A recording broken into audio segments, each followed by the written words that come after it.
다 함께 인사 나누시겠습니다. 여호와의 선하심을 확신하기에 잘 되고 있습니다. 하나님께서 친히 인도하시기에 잘 되고 있는 줄 믿습니다. 우리는 올 한 해 예수님처럼 기도하는 신앙 공동체라는 주제를 따라 믿음의 거룩한 여정을 은혜로 달려가고 있습니다.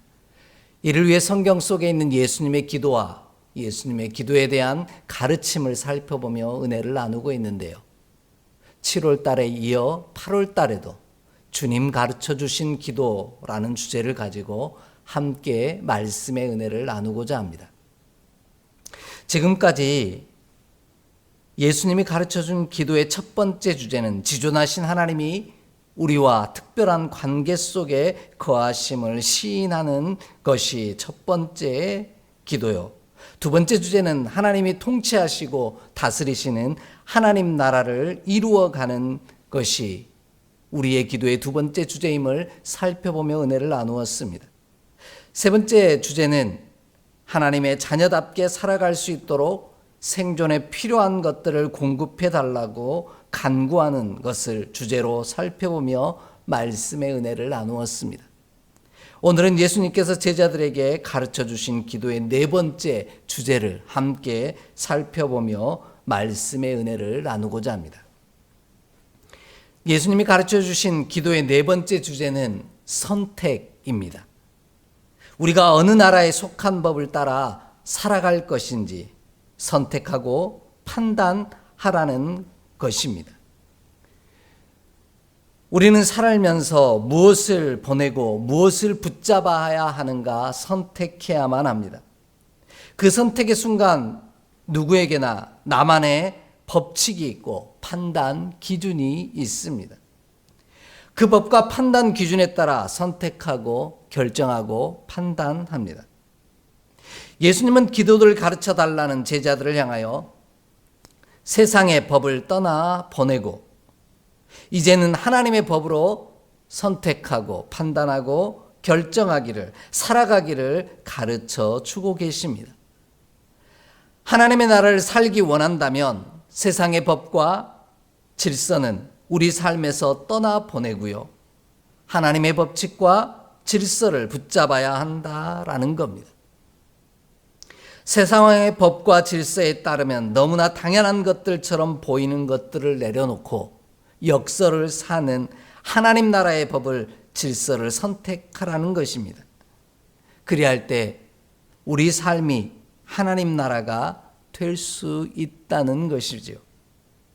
달리 말하면 예수님은 기도를 가르쳐 달라는 제자들을 향하여 하나님 나라를 사는 비결을 가르쳐 주신 것입니다. 그것은 바로 세상의 법과 질서를 떠나 보내야만 한다라는 것입니다. 내가 세상의 법과 질서를 내려놓지 아니함으로 붙들고 있어서는 절대로 하나님의 나라를 살 수 없다라는 말씀입니다. 이와 같은 사실을 분명하게 깨닫게 하시는 표현이 바로 사하여 준 것 같이 사하여 달라는 고백입니다. 사하여 준다는 것은 우리가 생각한 용서하는 조금 다른 의미를 지니고 있습니다. 오늘 본문이 말하는 사하여 주옵소서라고 번역한 단어는 아페이엠이라는 헬라어로 보내다라는 뜻을 가지고 있습니다. 사하여 주옵소서라는 기도는 용서라는 의미보다는 떠나 보낸다라는 의미에 더 가까운 단어라는 뜻입니다. 우리가 먼저 죄를 떠나보내지 아니하면 죄는 우리에게서 절대로 떠나지 않는다라는 뜻입니다. 우리가 죄를 떠나보내야만 죄가 우리에게서 떠난다는 의미입니다.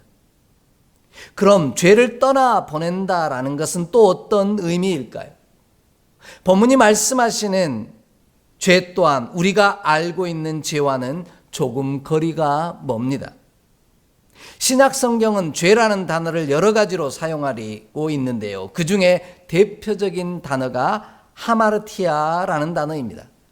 이는 우리가 여러 번 살펴보고 이야기 나눴던 것처럼 관역에서 벗어난다라는 뜻입니다. 그런데 오늘 본문이 말하는 죄라는 단어는 오페일레마라는 단어를 사용하고 있다라는 겁니다. 그 뜻은 빚진 것을 의미하는 표현입니다. 일명 부채라는 뜻이지요. 정리해 보면 내가 빚진 자를 보내주지 아니하면 내 빚도 탕감받지 못한다라는 뜻입니다. 내가 나에게 빚진 자를 자유케 해 주어야만 나도 내가 진 빚으로부터 자유케 된다라는 뜻이기도 합니다. 이것이 바로 하나님 나라와의 법과 질서입니다. 우리가 세상의 법이 아닌 하나님 나라의 법과 질서를 따라 선택할 때 죄에서 자유하게 되는 축복을 누릴 수 있다라는 것입니다. 이와 같은 사실을 누가복음 7장 41절로 43절 그리고 47절은 정확하게 이야기하고 있습니다. 우리 좀 함께 찾아 읽겠습니다. 누가복음 7장 41절로 43절 그리고 47절의 말씀입니다. 함께 봉독합니다. 이르시되 빚 주는 사람에게 빚진 자가 둘이 있어 하나는 500데나리온을 졌고 하나는 50데나리온을 졌는데 갚을 것이 없으므로 둘 다 탕감하여 주었으니 둘 중에 누가 그를 더 사랑하겠느냐? 시몬이 대답하여 이르되 내 생각에는 많이 탕감을 받은 자니이다. 이르시되 내 판단이 옳다 하시고 이러므로 내가 내게 말하노니 그의 많은 죄가 사하여졌도다. 이는 그의 사랑함이 많음이라. 사함을 받은 일이 적은 자는 적게 사랑하느니라. 아멘. 예수님은 우리가 죄에서 자유함으로 하나님 나라를 살아가는 사랑받는 자가 되기 위해서는 내가 더 많이 빚진 자임을 기억하고 하나님의 법과 질서를 선택하라고 요청하고 계십니다. 나에게 빚진 사람을 세상의 법과 질서를 따라 옥에 가두고 고발하고 하는 세상의 법을 따르는 자가 아니라 떠나 보냄으로 하나님 나라의 법과 질서를 따르는 자가 되라는 말씀입니다. 그리할 때 우리가 하나님 나라를 맛볼 수 있다라는 뜻입니다. 우리가 많이 탕감받은 자에게 탕감해주는 하나님의 법을 따라 선택하는 일이라는 것이죠. 이와 같이 오늘 저와 여러분이 사하여 준다라는 말씀은 우리 가운데 세상의 법이 아닌 하나님의 법을 선택하고 판단하며 살아가겠다라는 믿음의 고백이요 결단임을 함께 기억하며 말씀의 은혜를 나눠가길 원합니다. 이와 같은 사실을 오늘 본문이 아주 구체적으로 우리 가운데 설명해 주고 계십니다. 가장 먼저 세상의 법을 내려놓고 하나님의 법을 따라 선택하고 판단함으로 하나님 나라를 살기를 원한다면 자유케 하는 자가 되어야 한다라고 말씀하십니다. 다시 한번 오늘 본문 12절의 말씀을 함께 읽겠습니다. 12절입니다. 우리가 우리에게 죄 지은 자를 사하여 준 것 같이 우리 죄를 사하여 주시옵고 아멘. 예수님은 우리에게 죄 지은 자를 사하여 주라고 분부하십니다. 그런데 앞에서 이야기 드린 것처럼 죄는 곧 부채, 빚진 자를 의미하는 것이요. 사하여 준다는 것은 빚진 자를 보내준다라는 뜻이며 세상의 법이 아닌 하나님의 법으로 따라 선택하라는 의미입니다. 왜냐하면 우리가 하나님의 자녀이기 때문이라는 것이죠. 지존하신 하나님과 아주 특별한 관계 속에 거하는 자이기에 세상의 법이 아닌 하나님의 법을 따라 판단하고 선택하라는 것입니다. 그래서 이제는 세상의 법이 아닌 하나님의 법으로 살아가는 자를 의미합니다. 그렇지 아니하고 여전히 세상의 법에 따라 선택하고 판단한다면 우리도 똑같은 세상의 법에 따라 판단을 받을 수밖에 없다라는 것이죠. 마태복음 18장 23절 이하를 보면은요, 두 사람이 등장합니다. 10,000달란트 빚진 자와 또한 100데나리온 빚진 자에 관한 이야기입니다. 10,000달란트 빚진 자가 갚을 것이 없으므로 하늘의 법을 따라 탕감을 받습니다. 그는 갚을 수 없을 만큼 큰 빚을 탕감받았다라는 겁니다. 그 이유는 하나님의 법을 따라 긍휼하심과 자비하심을 맛보았다라는 의미입니다. 이렇게 10,000달란트나 빚진 자는 보냄을 받습니다. 그런데 그는 하늘의 법의 은혜를 경험했음에도 불구하고 여전히 세상의 법을 따라 선택하고 판단하는 사람이었습니다. 그것은 바로 길을 가다가 자신에게 100데나리온 빚진 동료를 만나 하늘의 법이 아닌, 당신이 경험한 하늘의 법이 아닌 세상의 법과 판단으로 빚진 자를 보내주지 않았습니다. 자신이 진 빚에 비하면 사소해 보이는 100데나리온 빚진 자임에도 불구하고 보내주지 않았다라는 것입니다. 그 이유는 하늘의 법이 아닌 세상의 법으로 판단하고 선택했기 때문입니다. 여러분, 우리에게 빚진 사람이 있으면 어떻게 합니까? 그 빚을 갚을 때까지 갚으라고 요구하겠죠. 오늘 이 10,000달란트 빚진 사람도 자신에게 100데나리온 빚진 사람에게 그렇게 요구하고 있는 겁니다. 세상의 법을 따라 고소하고 고발하여 옥에 가두어 버린 것이죠.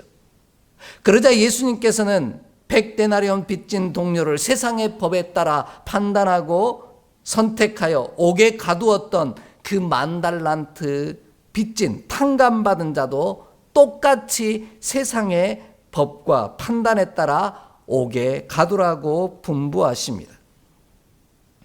이처럼 우리가 우리에게 죄 지은 자를 사하여 준다는 것은 세상의 법이 아닌 하나님의 법을 따라 선택하고 판단하겠다라는 뜻입니다.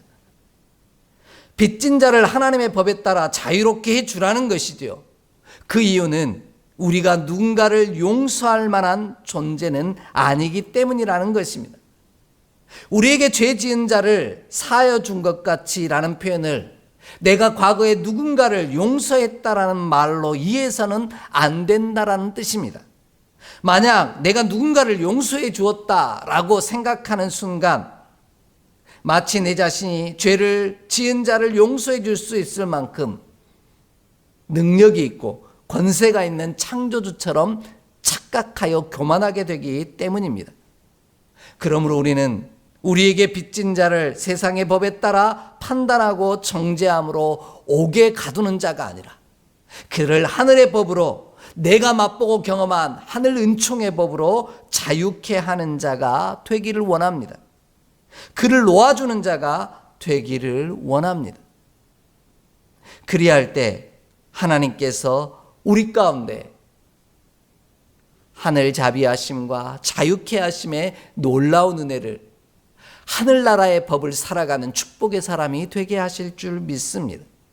그래서 요한복음 8장 31절로 32절이 그렇게 이야기하지 않습니까? 예수께서 자기를 믿은 유대인들에게 이르시되 너희가 내 말에 거하면 참으로 내 제자가 되고 진리를 알지니 진리가 너희를 자유롭게 하리라. 아멘. 이렇게 말씀하십니다. 예수님은 죄인된 우리를 자유케 하시려고 이 땅에 오셨다고 분명하게 말씀하십니다. 우리는 예수님의 제자로서 하나님과 특별한 관계 속에 거하는 자이기에 예수님처럼 자유하게 하는 자가 되어야만 합니다. 그뿐만이 아니죠. 예수님은 누가복음 4장 18절로 19절 말씀에 하나님의 나라를 사는 사람은 자유하게 함으로 말미암아 은혜의 해를 선포하는 자라고 분명하게 말씀합니다. 이에 우리도 세상의 법을 내려놓고 하늘의 법을 택함으로 자유케 하는 자가 되기를 소망합니다. 그리하여 날마다 하나님 나라를 살아가는 이 세상 속에 살아가지만 우리 가운데 뜻이 하늘에서 이루어진 것 같이 땅에서도 이루어지는 하나님의 나라를 맛보며 살아가는 저와 여러분의 삶이 되기를 간절히 소망합니다. 이 일을 위해 내게 빚진 자들을 세상의 법에 따라 가두고 또한 옥에 갇히게 만드는 자가 아니라 얽매이게 만드는 자가 아니라 풀어놓아 자유케 하는 믿음의 귀한 종이 되기를 소망합니다. 그리하면 우리의 삶이 날마다 하나님 나라 되는, 하나님의 나라를 맛보며 살아가는 축복을 누리게 될 줄 확신합니다. 이 놀라운 은총이 저와 여러분의 삶 가운데 가득하기를 간절히 축복합니다. 두 번째로요, 세상의 법을 내려놓고 하나님의 법을 따라 선택하고 판단함으로 하나님 나라를 살기를 원한다면 내 자신도 빚진 자임을 고백해야만 합니다. 다시 한번 본문 12절 말씀을 함께 읽겠습니다. 12절 말씀입니다. 우리가 우리에게 죄 지은 자를 사하여 준 것 같이 우리 죄를 사하여 주시옵고. 아멘. 예수님은 우리 죄를 사하여 주시옵고 라고 기도하라고 분부하십니다. 이는 우리가 다른 사람들과 마찬가지로 빚진 자라는 사실을 시인하고 인정하라는 말씀입니다. 우리가 자유케 해준 사람들보다 내가 더 많은 빚을 진 사람이라는 사실을 인정하라는 것입니다. 그리할 때 하나님께서 우리를 자유케 하신다라는 것입니다. 여기에는 우리의 죄에 대한 시인하고 인정함이 있어야 된다라는 말씀입니다. 내 자신이 빚진 자임을 인정하지 않는다면 날마다 하나님 나라를 사는 것이 아니라 지옥을 살 수밖에 없기 때문입니다. 이와 같은 사실을 시편 32편 3절로 4절은 우리에게 증거하고 계십니다. 함께 찾아 읽겠습니다. 시편 32편 3절로 4절의 말씀입니다. 함께 봉독합니다. 내가 입을 열지 아니할 때 종일 신음함으로 내 뼈가 쇠하였도다. 주의 손이 주야로 나를 누르시오니 내 진액이 빠져서 여름 가뭄에 마름같이 되었나이다. 아멘. 오늘 이 시편 32편의 말씀은 사하심을 받은 자는 복이 있다라고 말씀하는데 죄가 가려지고 숨기는 자는 복이 없다라는 말씀이기도 합니다. 입을 열지 않는다는 것은 자신의 죄를 시인하지 않는다는 의미입니다. 이런 상태에서는 절대로 하나님 나라를 살 수 없다라는 의미입니다. 왜냐하면 밤마다 그리고 날마다 내 양심이 나를 교훈할 것이기 때문입니다. 내 안에서 성령께서 하나님의 말씀이 나를 교훈하시고 책망하실 것이기 때문입니다. 그래서 예수님은 회개하라 천국이 가까이 왔다라고 선포하신 것입니다. 내 자신이 빚진 자여 죄인임을 고백하고 인정함으로 회개할 때 하나님 나라를 우리 안에 누릴 수 있다라는 것입니다. 이것이 하나님 나라를 시작하는 첫 출발점이 된다라고 말씀하고 계십니다. 우리가 빚진 자여 불의한 자임을 인정하는 일에는 엄청난 용기가 필요합니다. 그래서 우리는 기도하는 것입니다. 내가 죄인이요 빚진 자임을 인정하는 일이 참 쉽지 않기 때문입니다. 그런데 달리 생각하면요 너무나 쉬운 일이기도 합니다. 사도 바울이 고백한 것처럼 의인은 한 명도 없기 때문입니다. 그럼 모두 다 죄인이요 빚진 자라는 마음을 갖는다면 우리는 조금 더 홀가분하게 우리의 빚진 마음을, 모습을, 죄인됨을 고백할 수 있다라는 겁니다. 그들도 나와 별반 다르지 않음을 깨닫기 때문입니다. 단지 그 사람들보다 내가 더 많이 빚진 자임을 고백하며 살아가는 우리가 되기를 원합니다. 그리할 때 우리가 하나님의 더 큰 사랑 안에 살아가는 자임을 증명하는 일이 되기 때문입니다. 앞에서 살펴본 것처럼 누가복음 7장 41절로 43절의 말씀처럼 나는 감히 갚을 길이 없을 만큼 많은 빚진 자임을 시인하고 인정할 때 하나님을 더 많이 사랑하고 하나님의 더 많은 사랑을 받는 은혜를 누릴 수 있다라는 것이죠. 그러므로 우리가 우리 힘으로도 도저히 갚을 길이 없을 만큼 많은 빚진 자임을 인정하는 자 되기를 원합니다. 우리의 허물과 죄악을 시인하고 고백하는 자 되기를 원합니다. 그래야 할 때 더 크고 놀라운 하나님의 은혜를, 그 사랑을 맛보게 될 것이요, 그로 인해 우리는 하나님의 나라를 사는 축복을 누릴 수 있습니다. 우리 피차 빚진 자에게 서로를 자유케 할 수 있는 참 하나님의 사람으로 살아가는 우리 모두가 되기를 소망합니다. 이 놀라운 축복의 역사가 우리 모두 서로에게 향하여 열려지는 귀한 은혜가 가득하기를 간절히 소망합니다. 마지막으로요, 세상의 법을 내려놓고 하나님의 법을 따라 선택하고 판단함으로 하나님 나라를 살아갈 때 우리도 자유하게 될 수 있습니다. 다시 한번 오늘 본문 12절 말씀을 함께 읽겠습니다. 12절입니다. 우리가 우리에게 죄 지은 자를 사하여 준 것 같이 우리 죄를 사하여 주시옵고. 아멘. 우리가 다른 사람의 빚을 탕감해 줄 때 내 빚도 탕감받습니다.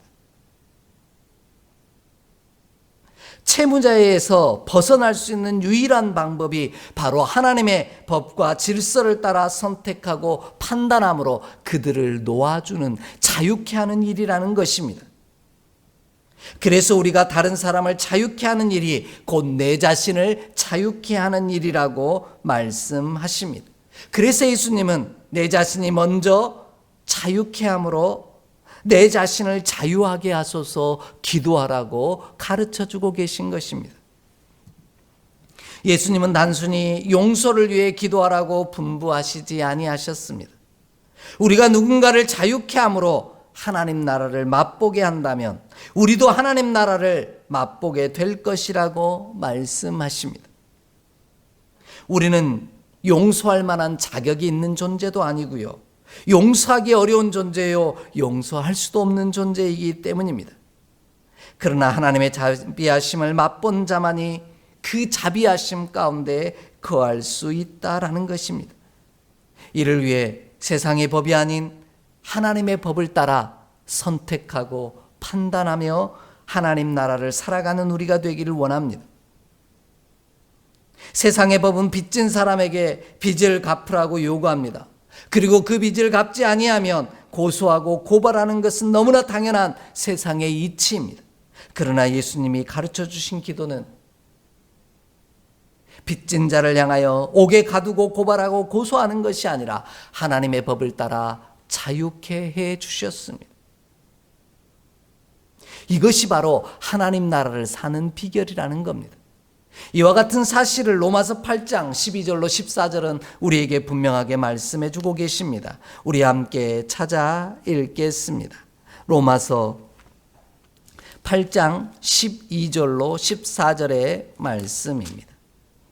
로마서 8장 12절로 14절 말씀입니다. 함께 봉독합니다. 그러므로 형제들아, 우리가 빚진 자로 돼 육신에게 져서 육신대로 살 것이 아니니라. 너희가 육신대로 살면 반드시 죽을 것이로되 영으로서 몸의 행실을 죽이면 살리니 무릇 하나님의 영으로 인도함을 받는 사람은 곧 하나님의 아들이라. 아멘.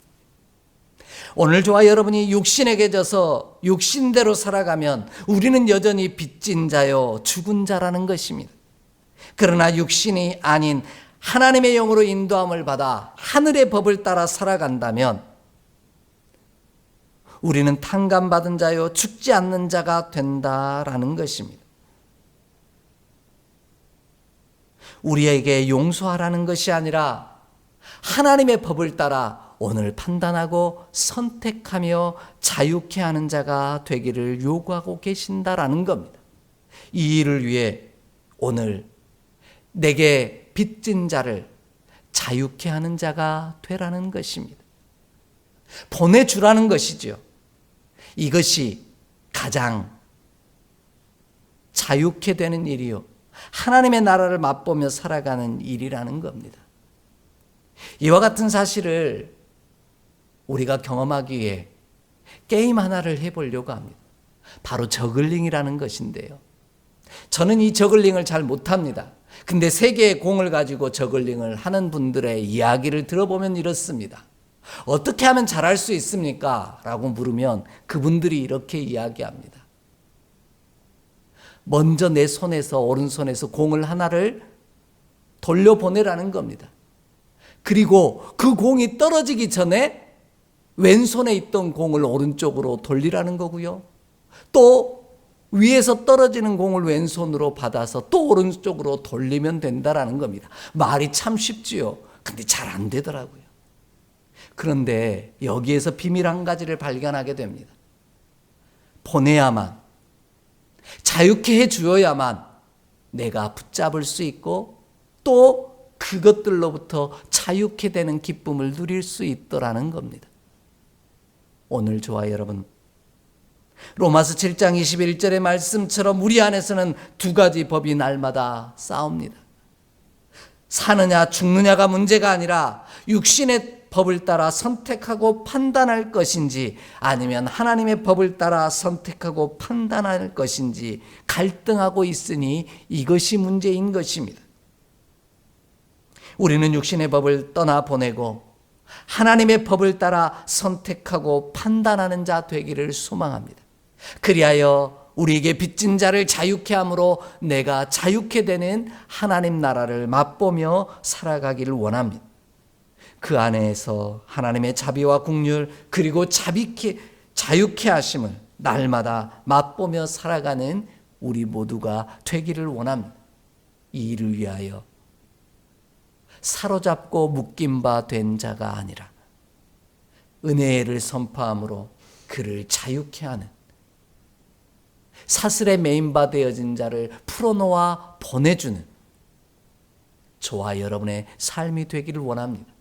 이를 위해 언제나 세상의 법이 아닌 하나님의 법을 선택함으로 말미암아 구원받은 자녀에게 이제는 하나님의 나라를 사는 우리 모두가 되기를 주의 이름으로 간절히 축복합니다. 그 안에서 주님을 더 많이 사랑하고 더 많이 기뻐하고 즐거워하는 우리 모두가 되기를 간절히 소망합니다. 기도하겠습니다. 하나님, 우리가 우리에게 빚진 자를 보내줌으로 말미암아 자유케 하는 자가 되게 하여 주옵소서. 세상의 법을 따라 그를 옥에 가두고 고발하고 고소하는 자가 아니라 하나님의 법을 따라 오늘 판단하고 선택함으로 자유케 하는 자가 되게 하여 주옵소서. 그리할 때 더 많이 빚진 내가 자유케 되므로 참 하나님의 나라를 누릴 줄 믿사오니 이 놀라운 은혜 안에 머무는 내가 되게 하여 주옵소서. 우리 주 예수 그리스도의 이름으로 축복하며 기도하옵나이다. 아멘.